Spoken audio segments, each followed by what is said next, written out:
자, 안녕하십니까. 공법 장화석입니다. 자, 2회 동형모의사를 해설해 드리겠습니다. 이미 정답이 나왔습니다만 일단 정답을 먼저 불러드리고 하겠습니다. 자, 1번은 5번이고요. 2번은 4번, 3번에 2, 4번에 4, 5번에 5, 6번에 3, 7번에 4, 8번에 5, 9번에 3, 10번에 2, 11번에 5, 12번에 3, 13번에 2, 14번에 3, 15번에 5, 16번 2, 17번 4, 18번 2, 19번 4, 20번 1, 21번 2, 22번도 2, 23번 3, 24번 1, 25번 4, 26번 2, 27번 3, 28번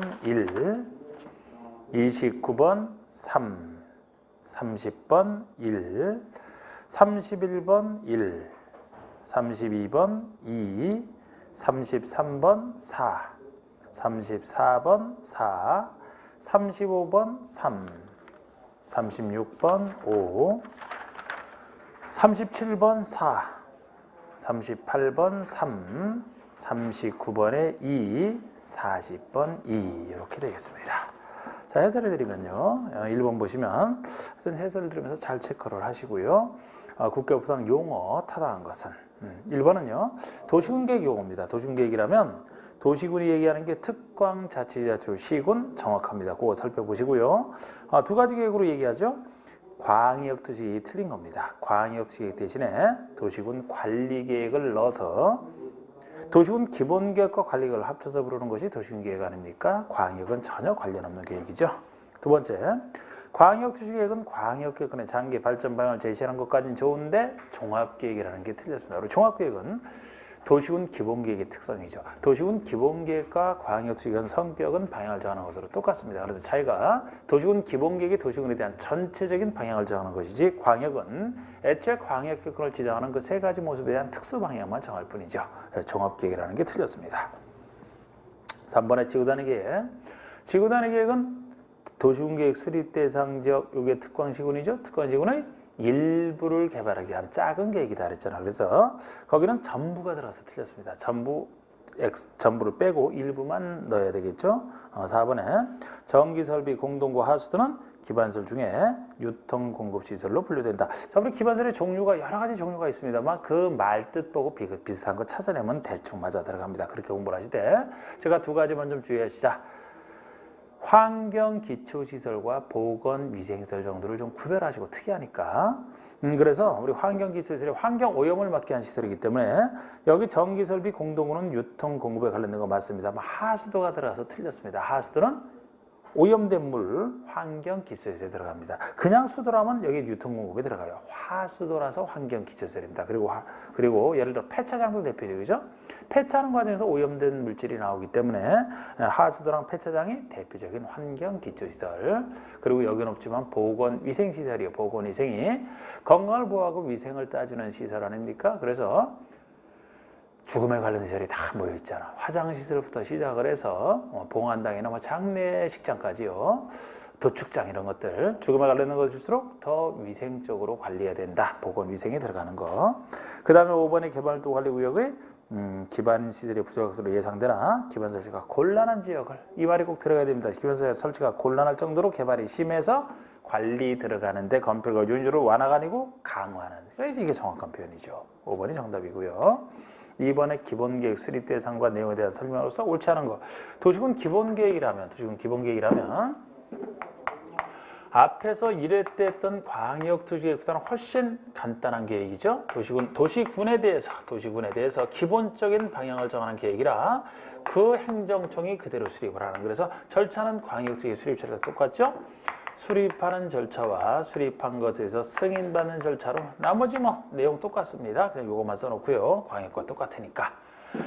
요 수립권자가 도시군에 대한 기본적인 방향은 도시군을 책임지는 행정청이 그대로 수립하지 다른 사람이 수립할 일이 아니잖아. 기본적인 방향이니까요. 그래서 도시군이 얘기하는 게 특광시군이니까 수립은 특별시에서는 특별시장이, 광역시는 광역시장이, 자치시, 자치도에서 그 사람, 시장수, 특광시장수가 수립권자가 됩니다. 다른 사람은 될 수가 없어요.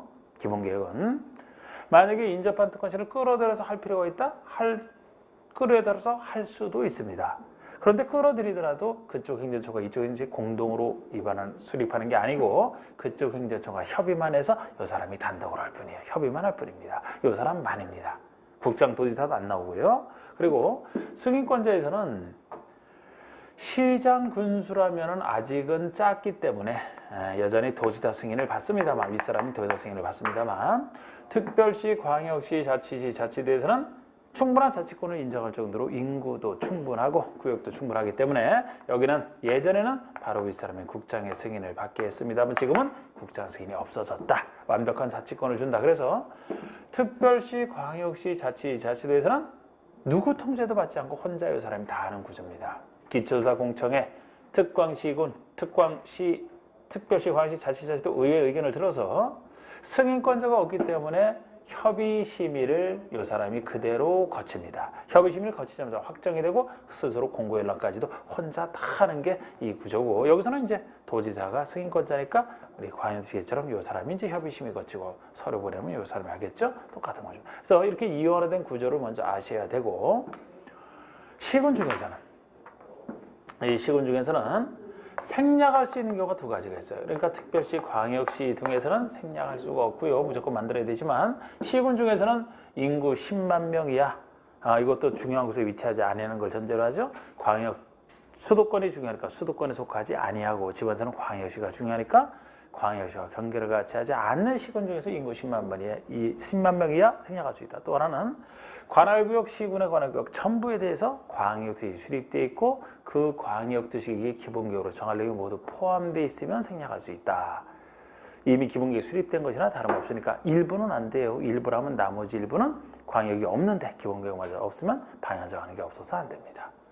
그리고 굳이 차이점을 따진다라면은 기초조사도 원래 광역도시의 기초조사를 그대로 추종하는데 기본계획에서 우리 기본계획상 기초조사에서는 어떤 그 토지 적성평가 등을 포함하게 돼 있는데 그것도 만약에 최근인 5년 내에 이루어진 것이 있으면 그걸 쓰면 되니까 생략할 수 있다는 얘기도 나오고 또 우리 광역에서는 5년 재검토가 없습니다만 기본계획은 관리계획과 함께 5년 재검토 규정이 있다면 그런 차이점이면 충분하죠. 나머지 원리는 똑같으니까.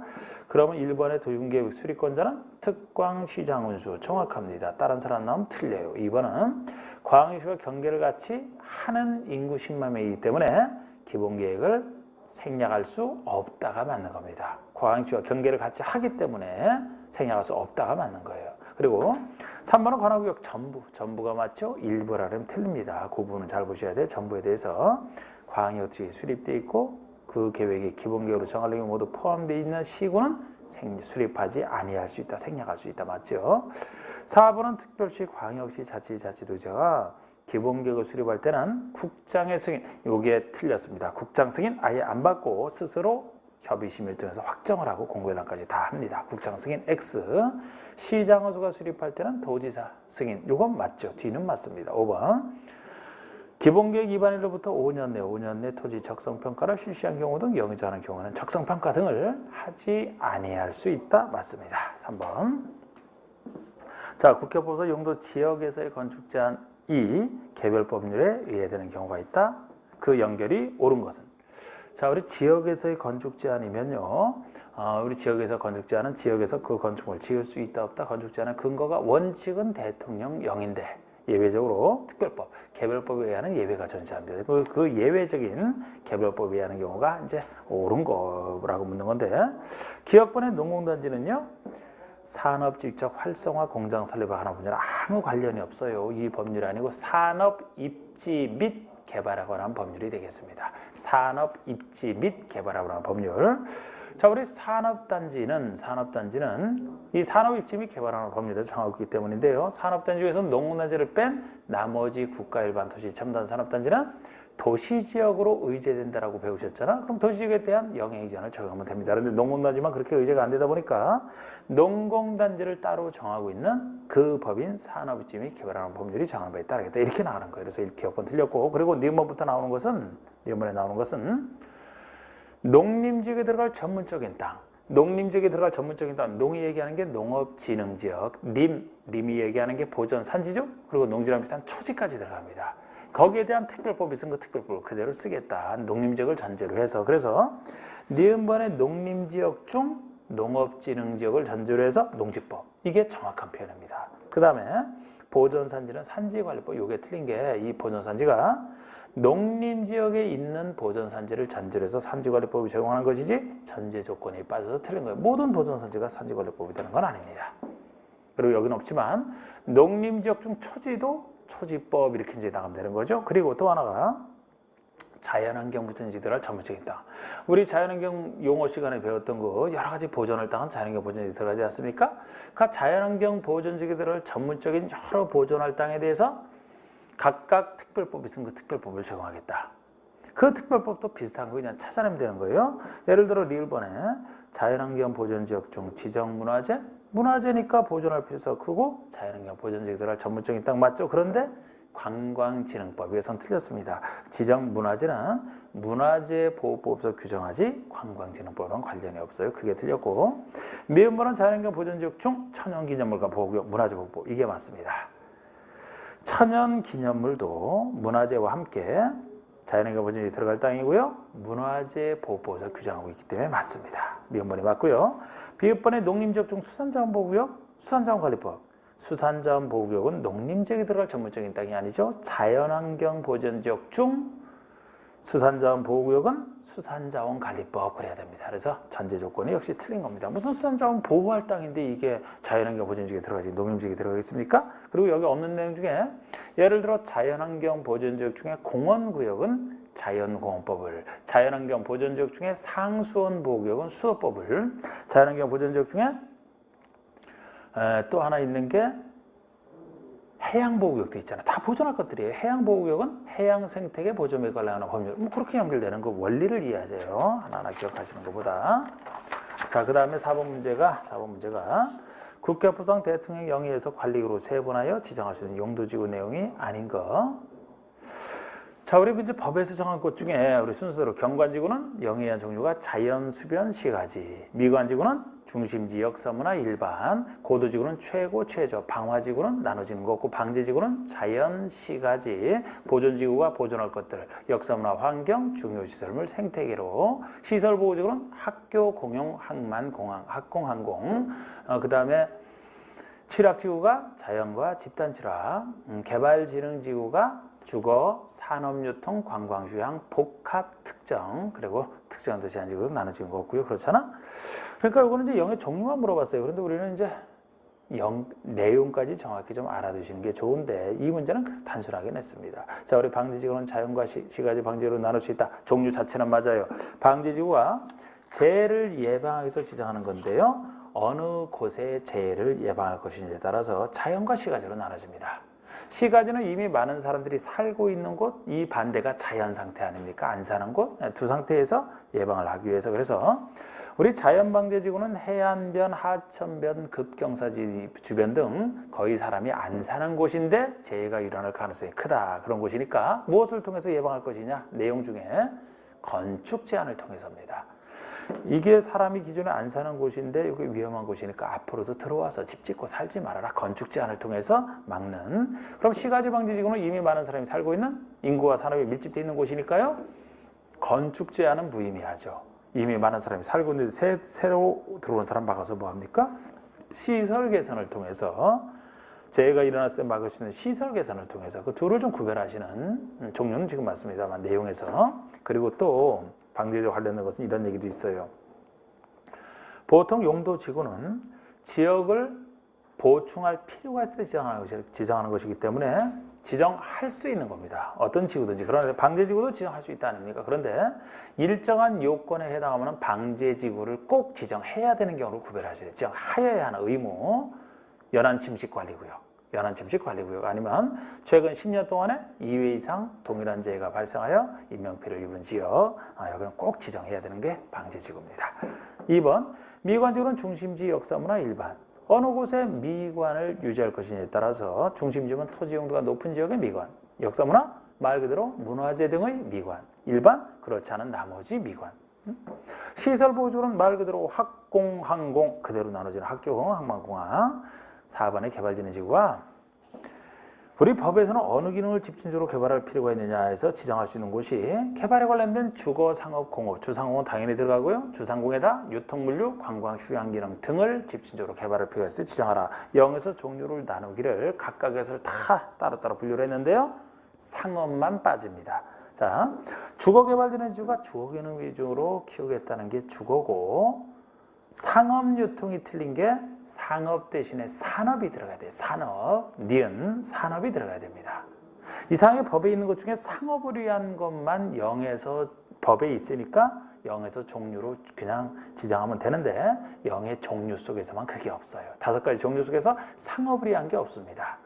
그러니까 상업 없고 상업유통도 없죠. 산업유통이라고 해요. 산업유통의 산업이 얘기하는 게 공업기능과 유통, 유통물류, 공업기능과 유통물류기능 중심으로 키울 때 산업유통이죠. 관광휴양, 관광휴양 중심으로 키울 때 복합, 둘 이상 기능 중심, 특정, 그 외의 특정 기능 하는 거잖아. 5번의 보존지구는 보존할 것들, 역사문화, 환경, 중요수물, 생태계. 보존이란 말 속에 보호와 보존을 하겠다. 대상이 역사문화, 환경, 문화재 등의 보호와 보존, 중요수물, 중요한 시설물의 보호와 보존, 생태계, 생태계의 보호와 보존 이렇게 나눠지는 거 4번, 4번입니다. 4, 5번에 국교법상 시가와 주정구역에 대한 설명 중 옳지 않은 거 시가와 주정구역이면은 자, 우리 구역 중에 개도시 수입 중에 하나 아닙니까? 우리 관리계획 내용 중에 관리계획 속하는 것은 관리계획 결정권자가 지정하게 돼 있어요. 근데 관리계획 결정권자가 원칙은 시도지사, 대도시장. 예외 그보다 작은 시장을 수반하는 지구단위가 작은 거 있고 지구단위가 작은 거 시장을 수 그리고 장관, 국장, 회장이 하는 경우가 있는데 관리계획 파트에 나오는 얘기입니다만 지금 시가와 주정구역이 나왔는데 다른 구역은 누가 지정하는지를 살짝 보시면은 개발제한구역은 넓으니까 관리계획 결정권자 중에서 국장, 도시자연공구역은 산지 하나 좁으니까 원칙으로 돌아가서 시도지사, 대도시장, 시가와 주정구역은 원칙은 시도지사, 국가과 연관되어서 지정할 때만 국장, 그 다음에 수산자원보호구역은 해양수산부 장관이, 입지규제 최소구역은 입지에 대한 규제를 최소화하겠다, 함부로 규제를 최소화하는 거 아니다, 국장만이 이렇게 이제 했던 것 중에 시가와 주정구역이 되겠습니다. 이 시가와 주정구역은 무질서한 시가지와 진행되는 속도를 조정을 해서 안정적 개발을 도모하기 위해서 하는 건데 이게 구역에서는 제일 많이 나오는 게 행위제한도 국회법에 직접 나와 있기 때문입니다. 자, 옳지 않은 거 1번 도시지역과 주변지역의 시가를 유발할 필요가 있을 때 대상이 도시지역과 주변지역입니다. 무질서한 시가지화가 일어날 수 있는 곳이 대상이니까 지역 중에서는 도시지역이 그리고 주변지역까지도 가능합니다. 요거랑 헷갈리지 말아야 될 게 우리 1회 때 배웠던 개발밀도 관리고요. 개발밀도 관리구는 기반 설치가 곤란할 정도로 엄청난 개발이 이루어지는 곳이라 도시지역 중에서도 주상공만 대상이었잖아. 요거는 그보다 못한 것도 아닙니까? 시가지가 진행되는 속도가 좀 빠를 뿐이니까 도시지역과 주변지역까지 해당이 되죠. 이때 시도지사가 지정한다. 다른 얘기 없으면 시도지사가 다만 국가계획과 관련해 지정한다. 요 말 들어갔을 때만 국장. 정확합니다. 지금 지정권자도. 그리고 2번의 시가와 유보기간은 이 시가와 주정구역에서 핵심이 시가와 유보기간이에요. 이 기간 동안에 시가장 관련된 개발행위를 유보 뒤로 미루기 때문에 속도가 안정적으로 낮춰지게 되는 그래서 이 기간 동안에 살아있고 시가와 유보기간이 끝나면 시가와 주정구역은 자동 실효가 되는 겁니다. 여러분 이게 핵심이라 5년 이상 20년 사이에서 정한다는 것도 정확히 아시되 5년 이상 20년 이내에서 지정권자가 관리계획으로 직접 정합니다. 핵심이라 구역 지정할 때 관리계획으로 직접 지정권자가 정하는 것도 아시고 자 4번 먼저 보시면 시가와 주정구역 지정에 대한 관리계획 결정은 시가와 유보기한에 만료된 다음 날부터 효력 상실입니다. 시가와 유보기한이 끝나면 조정구역은 다음 날 자동 효력 상실이죠. 여러분 국계법에서는 실효되는 규정이 국계법에서만 5군데가 나옵니다. 이런 데 좀 정리를 해두시면은 지금 이것처럼 시가와 조정구역은 시가와 유보기한이 끝나면 그 다음 날 하여튼 모든 시력에서 다음 날 붙는 건 다 똑같고 자동 시효가 있을 때 그 시효된 사실을 고시 알려주는 것도 똑같아요. 알려줘야 거기 있는 사람들이 행동을 하니까요. 똑같은데 요게 지금 시가와 유보기한 끝나면 다음날 시료 요거 하나고 또 나머지 4가지가 1년짜리, 3년짜리, 5년짜리, 20년짜리. 우리 1년짜리가 기반시설 부담구역에서 기반시설 설치계획을 1년 내에 수립하라. 안 하면 그 다음날 구역은 해지된 것으로 본다. 기반시설 부담구역에서 이자 나오는 게 제일 숫자 많습니다. 그중에 특이한 일자가 기반시설 설치계획 수립식이잖아. 기반시설 설치계획 수립해야 설치하는 사업을 바로 할 수가 있죠. 1년 내에 수립해야 됩니다. 이게 1년 시료고 3년, 5년에 3년짜리가 지구 단위의 구역이 지정된 상태에서 지구 단위를 3년 내에 만들어야 되는데 3년 내에 만들지 않으면 그 다음날 구역이 시료가 되는 구역 시료가 이제 3년 지구 단위가 관련돼 있죠. 5년은 지구 단위계획이 시료예요. 주민이 제안한 것을 전제로 해서 주민이 제안한 내용에 대해서 지구 단위계획이 들어섰을 때 빨리 주민들이 사업하라는 겁니다. 할 수 있게 해줬으면 빨리 하라. 그래서 지구 단위 들어선 때로부터 5년 내에 착공을 안 한다. 그러면 지구 단위계획 폐지된 것으로 본다. 요거 그리고 20년짜리가 무지막 제한. 도중계획 시설 부지로 결정된 상태에서 무려 20년이 될 때까지 사업 시행이 안 된다. 그 다음날 도중계획 시설 결정은 실효된 것으로 보는 이렇게 5가지만 존재하고 다 다음날 붙는 거 똑같고 실효고시 똑같습니다. 고시할 필요 없다면 틀려요. 그래서 자, 그 다음에 이제 3번, 5번이 행위제한에 대한 얘기인데 우리 시가와 조정구역 행위제한이 국계법에 직접 나와 있기 때문에 우리가 시가와 조정구역 많이 낸다고 했는데 원칙은 당연히 시가와 유보기한 동안에 원칙은 금지죠. 개발행위 금지야. 아예 못합니다. 원칙은 금지야. 그래야지 속도가 무질서한 속도가 떨어지지 않습니까? 그리고 예외적으로 원칙이 금지돼 예외적으로 허용되는 게 있는데 우리 예외적으로 허용되는 구조도 개발행위 허가제에서 나오는 것처럼 도시군계획 사업이냐 아니냐 이렇게 크게 둘로 나누죠. 도시군계획 사업에 속하느냐 아니면 도시군계획 사업이 아닌 기타 개발행위냐. 우리 개발행위 허가 파트에서도 도시군계획 사업이 아닌 걸 전제로 해서 개발행위 허가 파트를 하지 않습니까? 둘로 나눠서 공공성 있는 도시군계획 사업이라 하더라도 원칙은 금지되어 있고 예외적으로 허용되는 것이 도저히 안 하고는 안 되겠다. 이 불가피성을 무려 중앙행정기관장이 요청을 했을 때 그 요청에 의해서 국장이 그 불가피성을 인정해야만 할 수 있다는 점에서 국장이 인정 안 하면 못합니다.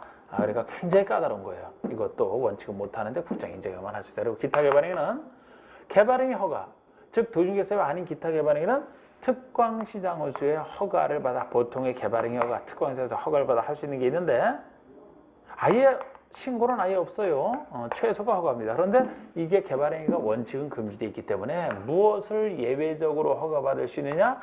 이것이 주로 예외 인정하는 공익의뢰한 거. 자, 우리 공익의뢰한 건데 안 할 수는 없죠. 그리고 농업인의 생업에 관련된 거, 농업인의 어떤 먹고 사는 것과 관련된 거, 그리고 경미한 것이니까 이 3가지 예외 인정하는 것도 최소 허가지 아무리 경미해도 신고는 없습니다.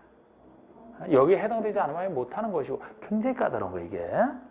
그래서 그리고 허가받을 수 있는 것은 공익생업 경미가 대통령 영에 나와 있는데 느낌 잡아보시면 다 알거든요. 그런데 특히 그 중에서도 특히 생업에 관련된 것 중에서도 농업 주택의 신축은 최소 안 된다. 우리 주택은 100제곱미터 이하에서는 증축 가능하고요. 100을 넘어서는 안 되고 그리고 개축 재축도 가능합니다만 최소 주택의 신축은 안 돼요. 이 주택 앞에 농업인 얘기를 붙여도 틀립니다. 보통 농업인 주택이면 웬만한 거 다 되거든요. 그런데 농업인 주택이라 해도 신축은 안 될 정도로 까다로운 곳이다. 이런 식의 이게 이제 그 한 3페이지 기본 수준 3페이지에 걸쳐 나오는 건데 이 정도로 최소 알아두시는. 그래서 3번의 시가와 조정구역에서 주택의 신축은 허가받을 수 없다니까 맞고요. 5번이 도시계획 사업에 의한 경우를 제외하고는 예외적으로 일정한 사항에 대해서 특권시는 허가를 받아 할 수 있다. 도시계획 사업이 아닌 기타 개발행위에 대해서는 일정한 사항에 대해서 특권에서 허가를 받아 할 수 있다. 그 얘기죠. 단 영이 정하는 경미한 행위는 신고? 이게 틀렸습니다. 아무리 영이 정하는 경미한 행위도 이게 최소 허가예요. 신고는 없다 그랬습니다. 다 허가죠. 자, 우리 6번 보시면 10년 미집행 도중계획시설 부지에서 매수 청구를 했는데, 자, 우리 도중계획시설 부지에서 10년 동안 사업 시행이 안 되고 매수 청구가 가능한데, 매수 청구를 했는데 매수가 안 될 때 얘기예요. 매수를 안 된다 그러면 특광시장에서 허가를 받아 할 수 있는 것이 있습니다. 다음 중 거기에 해당하지 않는 거. 자, 우리 건축으로는 3층 이하를 전제로 한다. 그래서 자, 우리 매수 청구 들어갔는데 매수를 상대방이 안 해주게 되면은 예외적으로 허가받아 할 수 있는 것 중에 있는데, 보호 조치로서 약간 미흡하다 그랬죠. 그래서 공작물은 허가받아 할 수 있지만 일반 건축물에서는, 우리 건축물로 분류해서는 주택과 주택 아닌 것, 크게 이 둘 중에서 주택 중에서 제일 작은 거, 주택이 아닌 것 중에서 제일 작은 거, 그래서 보호 조치로서 미흡하다. 주택 중에서 제일 작은 게 1번의 그냥 단독주택을 얘기합니다. 이게 좁은 의미의 단독주택이에요. 그러니까 단독주택 중에서도 다중다가구 공간도 안 되는 겁니다. 제일 작은 주택이죠. 그것도 3층 이하에서만 허가받을 수 있다는데 3층 이하 전제는 붙어 있으니까요. 그리고 주택이 아닌 것 중에서 제일 작은 게 1, 2종 근린생활시설이죠. 그러면 근생이 아닌 기타 25가지 전문시설은 다 안 되는 겁니다. 제일 작은 주택이 아니죠. 작은 1, 2종 근생인데 1종 3층 이하에서 똑같고요. 1종 근생은 다 됩니다만 2종 근생 중에서는 4가지 허가받을 수 없는 것 빼고 다 되는 거예요. 4가지 허가받을 수 없는 것이 단란주점입니다. 우리 단란주점에서 단란하게 술 먹고 그다음에 노래 연습장 가서 노래 부르고, 술 먹고 노래하니까 피곤하니까 안마 시술소 가서 안마 받고 노곤해지니까 다중생활시설에서 자는 거 안 된다 했던 거라서 2종 근생 중에서 단란주점, 노래 연습장, 안마 시술소, 다중생활시설은 안 된다. 자, 그렇게 했던 거예요. 그래서 2번은 한의원은 1종 근생이니까 당연히 되고요.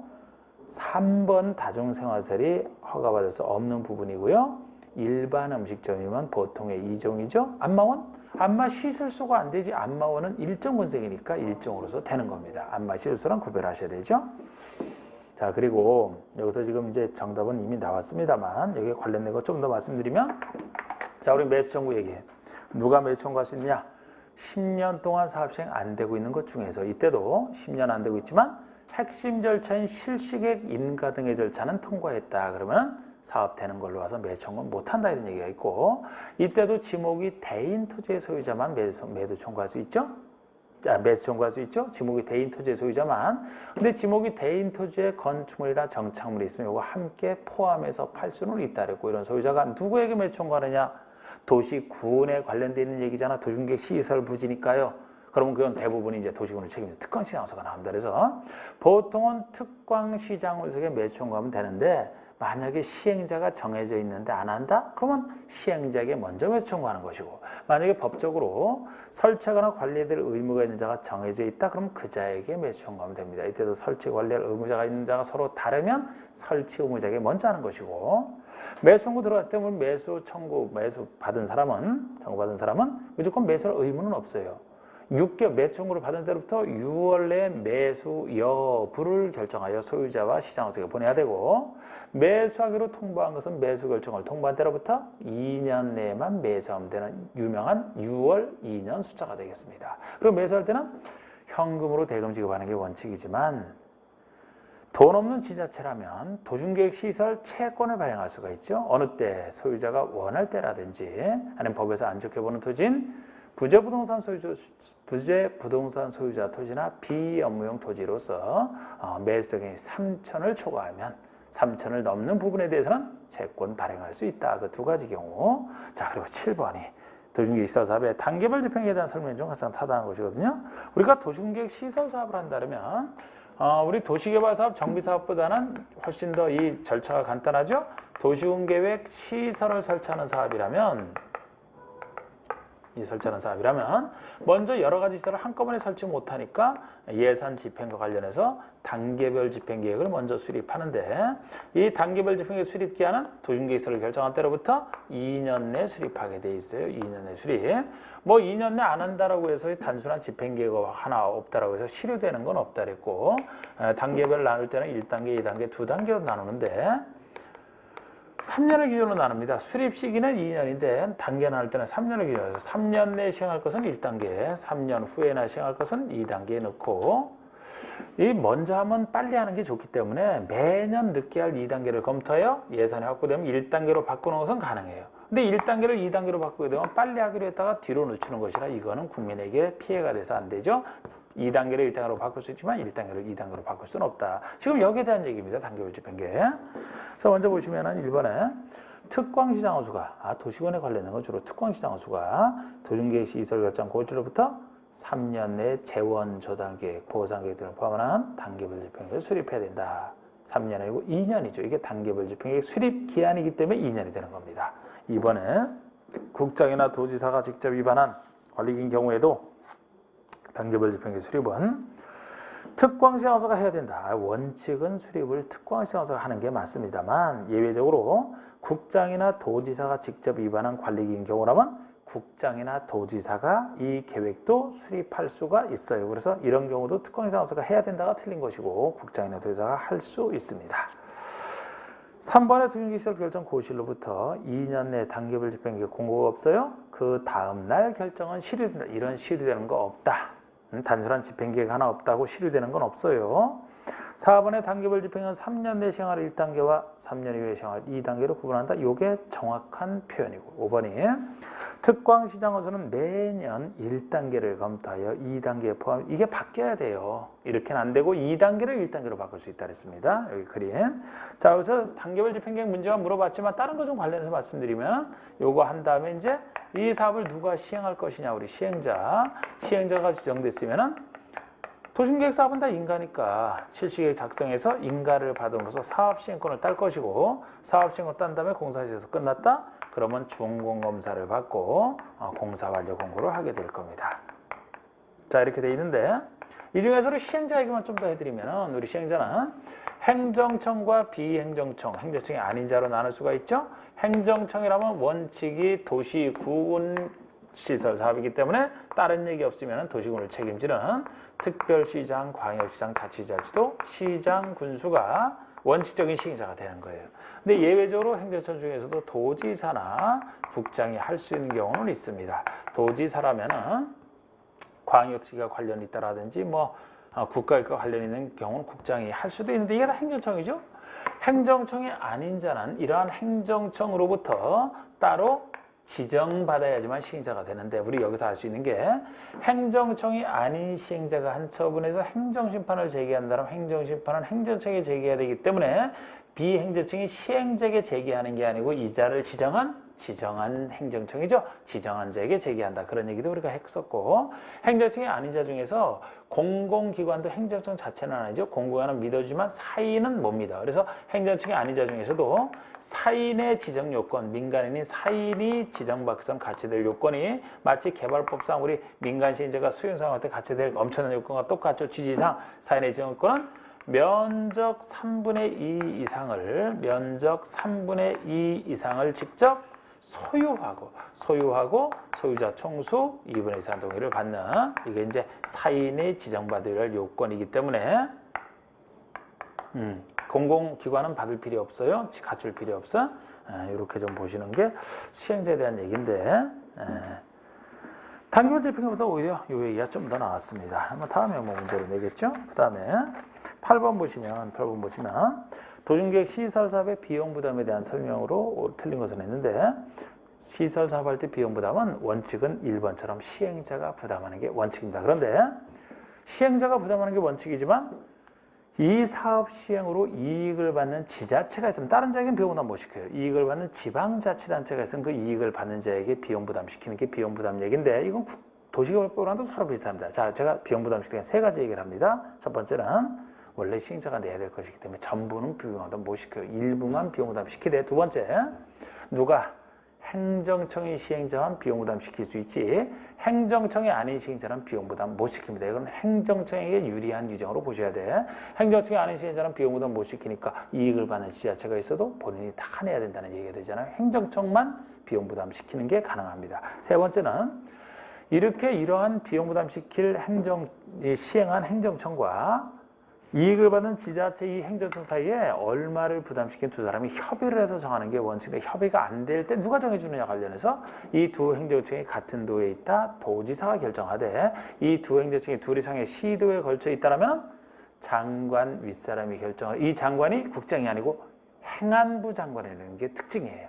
그걸 세 번째로 강조한. 그래서 잘 보세요. 1번은 맞고 2번은 행정청이 아닌 시행자죠. 행정청이 아닌 시행자니까 그가 시행한 사업으로 현재 이익을 받는 지자체가 있어도 비용의 일부를 부담시킬 수 없다니까 맞는 거. 없어요. 3번은 행정청은 그가 시행한, 그럼 행정청이 시행을 직접 했다는 얘기죠. 행정청은 그가 시행한 사업으로 현재 이익을 받는 지자체가 있으면 비용의 일부를 부담시킬 수 있다잖아. 여긴 있다니까 맞고. 4번은 같은 도에 속하는 경우로서 협의가 안 돼요. 도지사가 결정하는 바에 따르는 거 좋고. 그런데 5번에 둘 이상의 시도에 걸치는 것으로서 협의가 안 된다. 장관의, 여기서는 국장이 아니고 행안부 장관, 행정안전부 아니면 행안부 장관이 결정하는 바에 따른다. 그래야 됩니다. 우리 행안부 장관 나오는 게 공법에서 두 군데. 여기 비용 부담에서 요 5번 요거 나오고요. 또 하나는 개발법에서 도시개발 채권의 승인권자로서 존재합니다. 우리 도시개발 채권은 도시개발 사업의 재원을 마련하기 위한 채권, 도시개발을 주로 하는 시도지사가 재원 마련을 해서 발행을 합니다. 그런데 발행할 때 행안부 장관 승인을 받게 돼 있어요. 그래서 지금 이거랑 도시개발 채권의 승인권자 이 두 군데서만 행안부 장관이 등장하지 공법에서 다른 사람은 다 틀리는 겁니다. 9번은 국계법에서 지구단위계획 구역을 반드시 지정하여야 하는 경우가 아닌 것.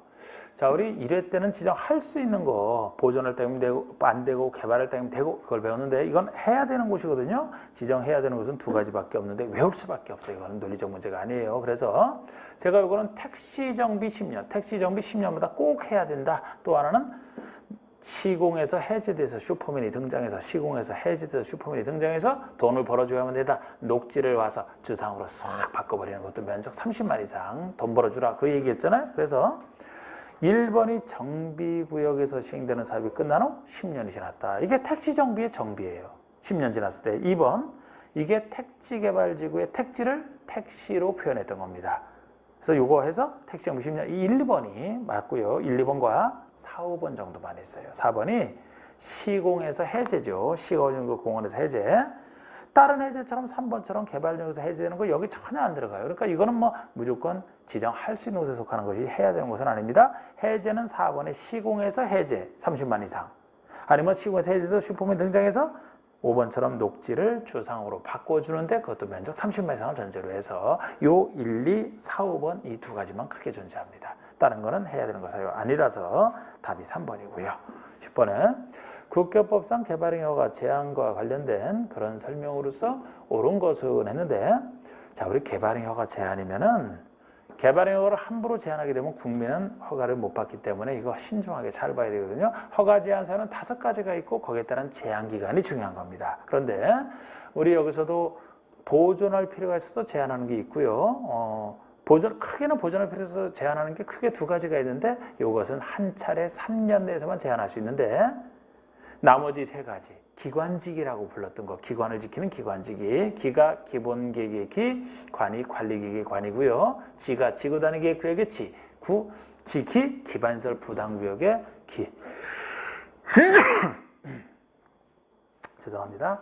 기관직이 요 3가지 기관직이 요 3가지는 한 차례 3년 돼서 제한하고 한 차례 2년 연장까지 해서 최대 5년까지 제한하는 이런 식으로 표현하게 돼요. 3+2 최대 5년까지 이렇게 구별해서 보셔야 됩니다. 1번 허가 제한권자가 개발행 허가 제한을 연장하려면 도시기관의 심의를 거쳐야 된다. 처음에 허가 제한할 때는 함부로 제한해서는 안 되기 때문에 도시기관의 심의를 거칩니다. 조금 중요한 건 심의 거치잖아. 그런데 연장할 때는 말 그대로 연장선상에 있기 때문에 심의 필요 없어요. 그래서 틀린 건데 틀린 겁니다. 처음 제한할 때는 심의 거쳐, 연장할 때는 심의 거치지 않습니다. 그런데 제한 사유와 제한 기간이 더 중요하다 그랬죠? 2번이 자연환경 보전지역으로서 수목이 집단적으로 생육되고 있는 지역에 대해서는 개발행위와 제한을 할 수 없다니까 맞는 겁니다. 없다니까 맞는 거예요, 여러분.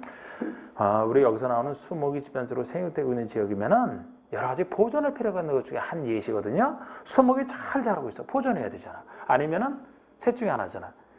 조수류가 집단적으로 서식하고 있어요. 조수류가 잘 서식하고 있습니다. 그럼 보존해야 되잖아. 아니면 우량 농지가 있다. 이렇게 3가지 중에 하나로서 보존할 필요가 있다라면은 개발행위를 강행하면 안 되죠. 보존할 것이 망가지니까. 그래서 제한할 수 있는데 그런데 이상하게도 5가지 제한 사유에서 지금 봤던 이 보존할 필요가 있어 제한하는 이 첫 번째 사유만큼은 다른 데서도 할 것 같은데 지역상 높게 두 군데서만 제한 사유예요. 이것도 외울 수밖에 없어. 지금 여기서처럼 자연환경 보존지역은 오히려 더 이렇게 보존할 필요가 큰 것 같은데 아니고 높게 두 군데서만, 녹지지역, 계획관리지역, 높게에서만. 그래서 제가 요거 할 때 요것만 다른 것과 달리 높게가 한정돼 있으니까 요건 외울 수밖에 없어요. 녹색탁 같은 게 높게예요. 그럼 녹색탁이 조수류니까 우리 조수류가 조류니까 조수류가 집단적으로 서식하고 있는 등 보존할 필요가 있는 것으로 연결되는 건 높게만이다. 그럼 여기는 보존할 필요가 있지만 자연환경 보존지역, 즉 높게가 아닌 지역이기 때문에 허가 제한할 것 같지만 허가 제한을 안 합니다. 허가 제한 사유가 아니니까. 그래서 없다니까 맞는 거예요 지금. 그래서 2번이 정답이고 3번은 개발밀도 관리구로 지정된 지역인 경우, 그리고 여기는 없지만 아까 그 한 차례 3년을 제한하는 것 중에 아까 2번 외에 개발행위로 인하여 주변의 환경, 경관, 문화재 등이 오염되거나 손상될 우려가 있어도 그거를 오염 등을 방지하기 위해서 제한할 수 있는 사유가 되는데, 자 우리 3번은 구역 중에서 개발밀도 관리구역이에요. 그러면 개발행위가 제한이 가능하다? 제한 사유 아니기 때문에 불가능합니다. 제한이 불가능해. 제한할 수 없어요. 왜? 자, 우리 기관지기, 나머지는 기관지기만 남아있잖아. 근데 기관이 기본계획 관리기기 기관이라 했어요. 그럼 지기, 구역 중에서는 지기 둘만이에요. 지구단위 구역과 기반설 부담구역만이지, 기반설 부담구역은 제한 사유지만 개발밀도 관리구역은 그 구역이 아니잖아요. 지기가 아니잖아. 그래서 제한할 수 없습니다. 제한 사유 정해진 것만 할 수 있어요. 이건 논리적 문제가 아니고. 4번에 기반시설 부담구역으로 지정된 지역이요? 지기의 기 아닙니까? 그럼 한 차례 3년 내에서 제한할 수 있어요. 맞아요. 그런데 제한을 연장할 수 없다가 틀렸어요. 기관지기는 3+2, 2년 연장 가능하잖아. 5번에 이게 기본계획 또는 관리계획을, 이게 기관이죠. 기본계획과 관리계획과의 기관. 수립하고 있는 지역으로서 일정 요건을 갖춘 지역은 한 차례만 3년 내에서 제한할 수 있으며 역시 연장할 수 없다. 연장할 수 없다. 뒤가 틀렸습니다. 11번에 국교법상 허가를 받은 개발행위를 완료하는 중검사를 받아야 된다. 자, 우리 개발행위를 완료하면 중검사를 받아야 되는 게 원칙인데 다음 중 중검사 대상이 아닌 거. 기본적으로는 개발행위 완료하고 중검사를 받아야 돼요. 그런데 두 가지만 아닌 예로서 기억하셔야 돼요. 5번에 토지분할이죠. 자, 우리 토지분할은 준공했다고 할 만한 공사를 끝낸 게 없다라는 거죠. 토지를 분할하는 거 토지 경계만 있을 때 분할만 줄만 거는 된다 그랬어요. 또 물건 쌓아놓는 행위가 있잖아. 물건 쌓아놓은 건 물을 차곡차곡 물건을 잘 쌓아놓으면 되는 것이지, 물건 쌓아놓고 나서 야 이거 나 공사 끝냈다. 무슨 공사입니까 그게. 그래서 토지 분할과 물건 쌓아놓는 행위는 준공사 대상이 아니고 나머지 개발행위는 준공사를 받아야 된다. 그래서 답이 5번이 되는 11번에 12번에 다음은 국교법상 타인 투자 출입과 장애물 변경 제거 등에 대한 절차이다 옳은 거. 자, 우리 이게 국교법 보칙에 나오는 얘기인데 뭐 그렇게 자주 나왔던 건 아니고요. 그래서 뭐 예외도 있지만 뭐 원칙 위주로 좀 정리하시면 되겠습니다. 각종 행정계획 수립하거나 도심계획 시설 사업할 때 기초조사가 필요한데요. 기초조사 할 때 타인 투자 들어갈 수 있는 적법한 절차입니다. 타인 토지 출입은 단순 타인 투지 출입에 불과하니까 타인 투지 해가 비교적 없고 일시 사용은 일시 사용에도 사용하는 거예요. 그리고 장애물 변경 제거는 귀한 소유물을 변경 제거하는 것이기 때문에 이 두 가지는 타인 투지 해가 상대적으로 좀 더 크기 때문에 크게 절차를 타인 투지 출입과 일시 사용 장애물 변경 제거를 묶어서 두 절차로 나눠서 통제합니다. 옳은 것은 자 1번 행정청이나 도심계획 사업 시행자 외에 사인에게도 인정된다. 사인에겐 인정이 안 돼요. 아니 행정계획상 기초조사 등과 관련해서 필요하다니까요. 어느 사인이 행정계획을 수립합니까? 그러니까 틀렸죠. 사인 빼야 돼. 2번이 타인 투지 출입 절차입니다. 출입하고자 할 때는 특광시장으로서의 허가예요. 한번 3번과 비교해 볼까요? 3번은 타인의 투지를 임시의 등으로 일시 사용한다? 이렇게 일시사용과 장애물 변경제를 같이 묶어서 다룬다 그랬죠. 일시사용과 장애물 변경제가 할 때는 소유자, 점유자 또는 관리인의 사전 동의를 받아야 돼. 타인 토지의 해가 더 큰 거라고 했잖아. 그러면은 바로 당사자인 소유자, 점유자 또는 관리인에게 아유, 당신 토지 내가 좀 피해를 줄 텐데 어떻게 동의할 거냐? 그 주인에게 물어봐야 되는 거 아닙니까? 그래서 소유자 등 당사자의 사전 동의를 받고 그리고 들어가기 전에 3일 전 통지해요. 당사자가 이미 동의를 통해서 알고 있으니까 3일 전에만 들어가기 전에 한 번 더 통지하면 되겠습니다. 그래서 3번이 맞는 건데 우리 다시 2번 보시면 타인 투자 출입할 때는 타인 투자 해가 없다 그랬죠? 특권시장에서 허가로 충분한 겁니다. 이게 특권시장 허가도 간단한 거예요. 당사자 동의를 안 받고 왜 이게 더 간단하냐? 지금 여기 주체가 행정계 기초사를 행정계 수립할 행정청이잖아. 그럼 같은 행정청이 같은 행정청의 허가를 받아라? 쉽게 내주겠죠. 그러면. 그래서 이게 더 쉬운 절차입니다. 당사자 동의가 아니고 당사자의 땅에 피해가 없기 때문에 특권시장에서 허가를 받고요. 들어가기 전에 소유자, 점유자 관리인에게 3일 전이고 7일 전 통지. 그래서 2번은 틀린 겁니다. 7일 전 통지예요. 왜냐하면 특권시장에서 허가니까 당사자는 모르고 있잖아. 모르고 있으니까 좀 더 미리 알려주라. 이건 7일 전 통지가 됩니다. 아까는 3일 전 통지랑 다르죠? 3번은 맞고 2번 틀리고. 자, 4번은 일출 전 일몰 후 야간이죠. 일출 전 일몰 후 야간에 택지 등에 출입할 때는 소유자 승낙이 아니고 점유자 승낙을 따로 받아야 됩니다. 예의 중에 하나예요. 자, 우리 타인 투자 출입할 때도 아니 밤에 야간에 택지에 출입할 때는 갑자기 야간에 출입하면 그 현장에 있는 점유자가 깜짝 놀라는 거 아닙니까? 그래서 점유자의 승낙을 받아야 되지 멀리 있는 소유자, 현장 점유자가 있는 게 점유자잖아. 아닙니다. 점유자 승낙이에요. 그리고 토지 출입 일시상 장애물 변경 제거 등으로 인하여 손실이 발생했다. 그러면 그 행위자 또는 도중계획사업 시행자가 손실을 보상해야 된다.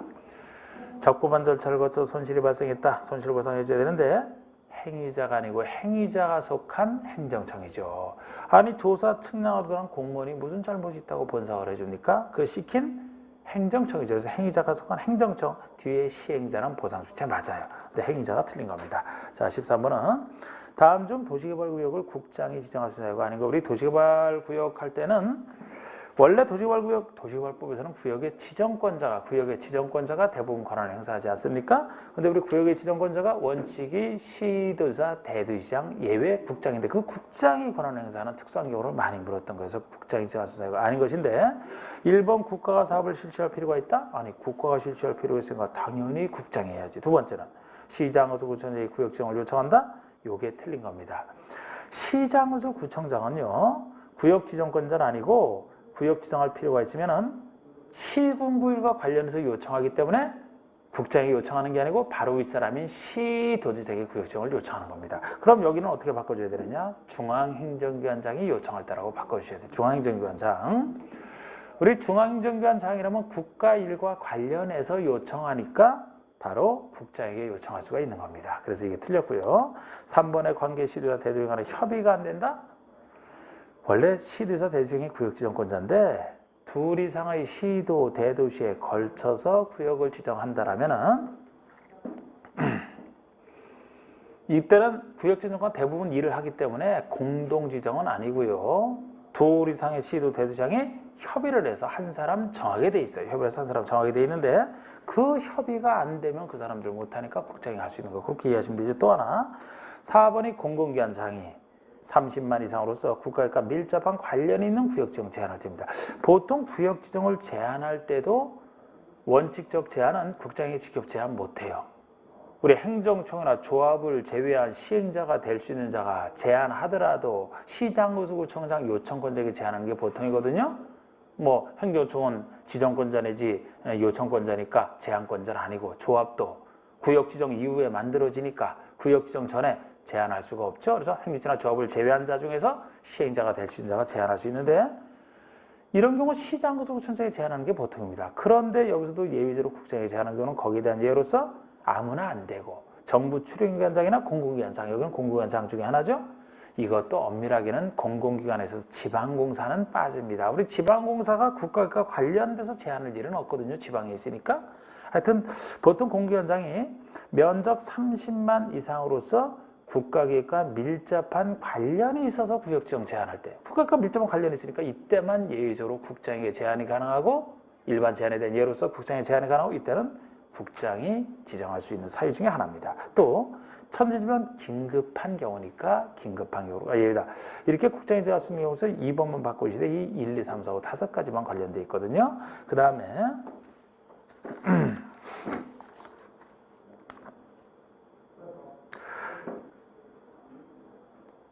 자, 14번은 도시개발구역 지정 시 지정 규모에 대한 설명이다. 틀린 것을 했는데 우리 도시개발구역 지정할 때는 명색이 도시개발인데 너무 작으면 안 된다. 그래서 1만, 3만, 30만 이상 지역별로 1만, 3만, 30만 이상으로 지정하라 이렇게 되어 있습니다. 그런데 보통 비도시 변두를 대상으로 할 때가 크게 30만 이상인데 거기다 이제 10만이 따로 존재하고 1만, 3만은 도시지역에 지정할 텐데 도시지역 중에서 유일하게 제일 보존할 필요에서 큰 보존 녹지만 도시민의 건강을 위해서 끝까지 도시개발하지 말아라. 그래서 보존 녹지만 도시개발할 수가 없는 땅이고요. 나머지 도시지역 중에서 공장 들어가는 공업지역이 제일 클 수밖에 없죠. 그게 3만이고 나머지가 1만 대. 그러니까 도시지역 중에서 공업지역만 3만, 나머지 도시지역이 1만, 3만이고 그리고 비도시가 30만인데 다시 비도시에서는 10만 예외가 존재합니다.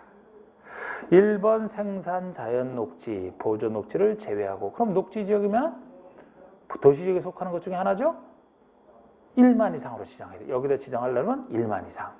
2번에 공업지역에 지정할 때가 3만 이상이니까요. 나머지 도시지역은 1만, 1, 2번 다 맞습니다. 그리고 3번은 도시지역 밖에 지정할 때는 원칙적으로 30만 이상인데 여기는 예외예요.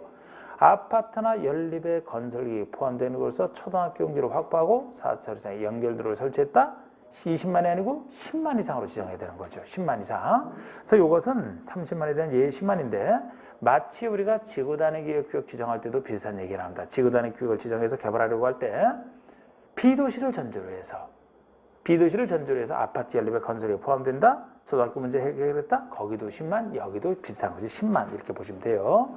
그리고 4번의 취계지, 취락지구 개발지는 지구단위 구역에 도시개발구역 지정할 때는 면적 제한을 받지 않는다.